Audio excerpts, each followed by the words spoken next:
Welcome back. Let's put the spotlight on Cipla. And, it was an interesting set of numbers that Cipla did come out with. It came out with its numbers during market hours. But the conference call highlighted the margin picture, the margin guidance again. So I just want to go through that. The guidance was that they expect the margins to improve to 24.5 to 25.5% for FY25, which is an improvement of around 100 basis points. They also expect cash deployment to be towards M&A, and they expect an increased payout to investors. They're open to large acquisitions in India.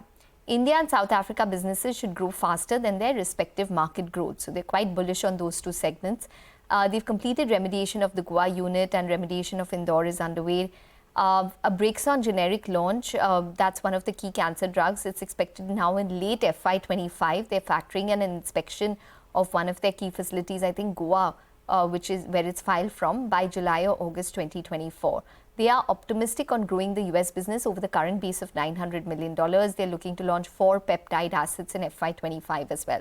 Brokerage is positive. JPM has an overweight. They've raised their target price to 1540. They say the EBITDA margin guidance is ahead of estimates. Jeffrey says that the company did not provide sales guidance, but the EBITDA margin guidance is higher by 180 basis points at midpoint versus previous estimates. Citi buy target price 1650. They believe the margin guidance again is better than expectations of a flattish trend. And HSBC as well as Kotak, both of them are quite bullish on the margin guidance that Cipla has provided. So let's see whether they sustain it or not.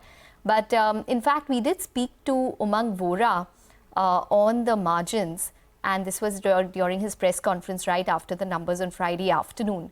Let's listen into what he had to say. I think there is a margin decline from quarter 3, but that's largely because of the reverse seasonality of India. So when I look at our EBITDA versus EBITDA margin versus the previous year, our margin is actually up. I would think about close to 200 basis points. So I'm not sure what the miss is about.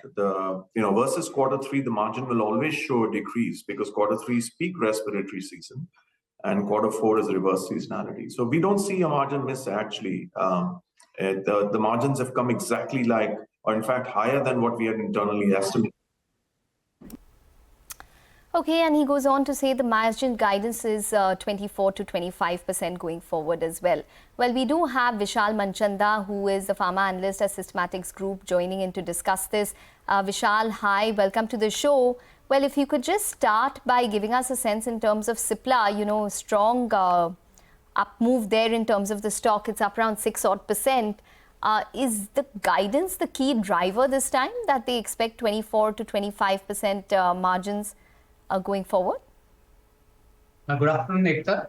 So I think on Cipla, there are multiple things to look at actually. So beyond the margin guidance, so that's always encouraging. And they have multiple levers actually to take the margins higher from here.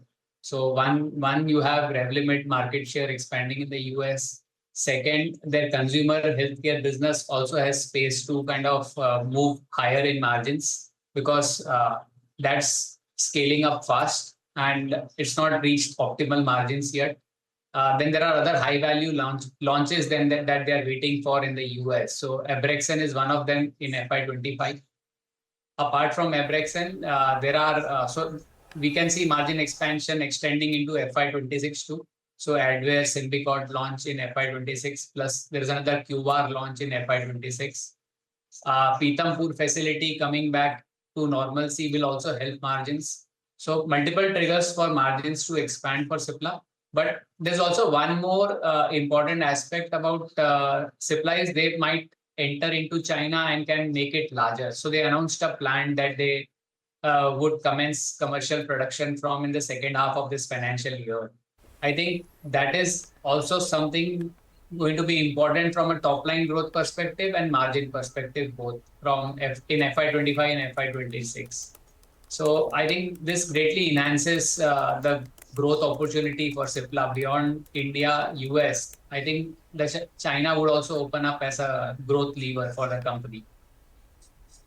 All right. So, among the other things that the management said, they also said they're open to a large acquisition in FY25. What are the spaces where you see, this possibility coming true?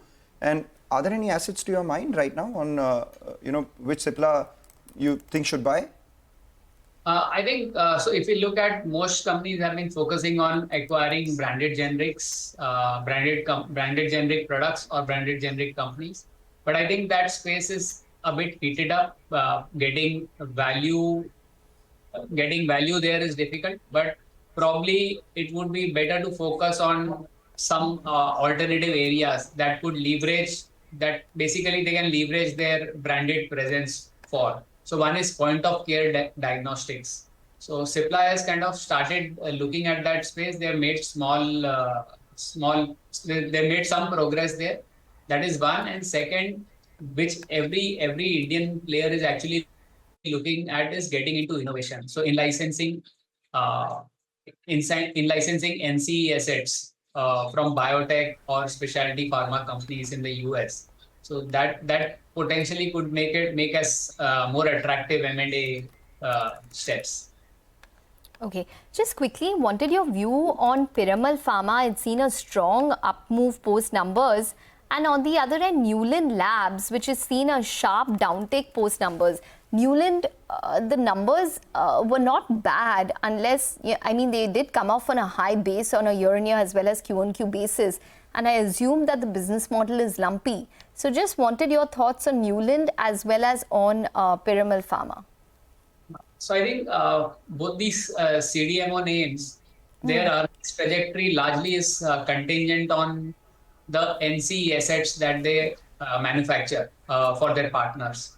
So I think for both Newland and Piramal Pharma, I can see visibility around ramping up value CDMO business around NCE assets. So Newland probably would have an NCE asset that they would start manufacturing commercially by end of this calendar year, or maybe the next calendar year. So that could potentially be a very large opportunity for Newland. They already have some part of that into the revenues, but that can scale up meaningfully from what it is today.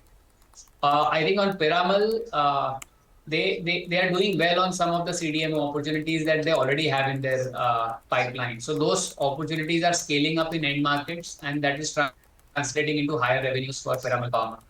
I think it's a migraine asset that they are doing well on in terms of the end supplies to their partners. Okay, all right, Vishal, we're going to leave it on that note. I'm sure we're going to touch base with you as more numbers trickle in within the pharmaceutical space. Thanks very much for joining in and speaking with us. Well, we'll take a short break, but more on the market, stock-specific action on the other side. Stay tuned.